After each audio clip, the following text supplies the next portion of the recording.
ترايسبس، الثلاث عضلات اللي ورا مهم قوي، كتفي لورا ولتحت، مجمدة عضلات بطني، مش عاملة كده، مش مقوسة ظهري، بطني، وبعدين كوعي لورا.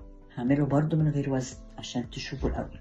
تخيل إن أنا ماسكة وزن، كوعي مش لبره، جنبي كده جنب الضلوع، يبقى شهيق مع الزفير 1 2 3 4، شهيق 2 3 4،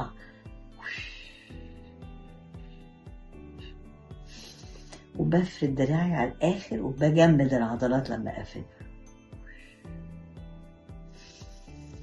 الكتف لازم يبقى لتحت، في ناس غصب عنهم بيعملوا كده، لا لازم الكتف لورا ولتحت، البطن جامدة. ولو هيبقى معايا وزن ما تقلش قوي، يبقى خفيف بالنسبة لي. ممكن ابتدي بالتدريج، اقعد الاول شهر مثلا بوزن خفيف وبعدين ازوده شوية صغيرة.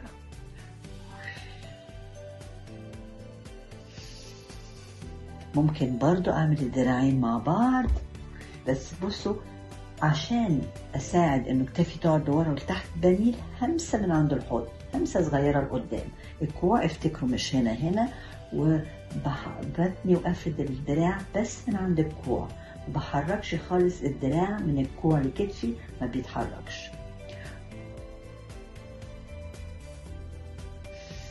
لو واظبتوا على ده، اعملوا مثلا يوم يوم لا، يوم لا، هتلاقوا عضلات ابتدت تتكون. افتكروا عشان العضلات تتكون لازم تكون بناكل بروتين كفاية، بروتين حيواني مع بروتين نباتي. يبقى جربوا التمارين دي وقولوا لي هتحسوا ازاي. بعدين هقول لكم برضو على اغنية تفكركم باسامي العضلات اللي بنعمل بيها حركات. البايسبس عضلتين موجودين هنا في الذراعين، والترايسبس 3 عضلات بيساعدونا في الحركات.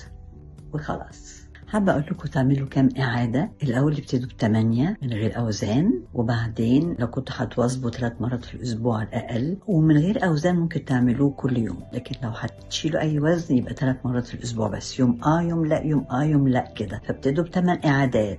بعد ما تستريحوا حتى لو من غير أوزان تبتدوا تزودوا عدد المرات، يبقى 12 مرة. بعد ما تستريحوا تحسوا انكم خلاص مفيش مجهود كبير، تبتدوا تشيلوا وزن خفيف. بعديها بشهر لو كنتم مواظبين ممكن تزودوا شوية قوي الوزن ده، بس يبقى مش هنزود حاجتين مع بعض، مرة هنزود عدد الإعادات ومرة هنزود الوزن.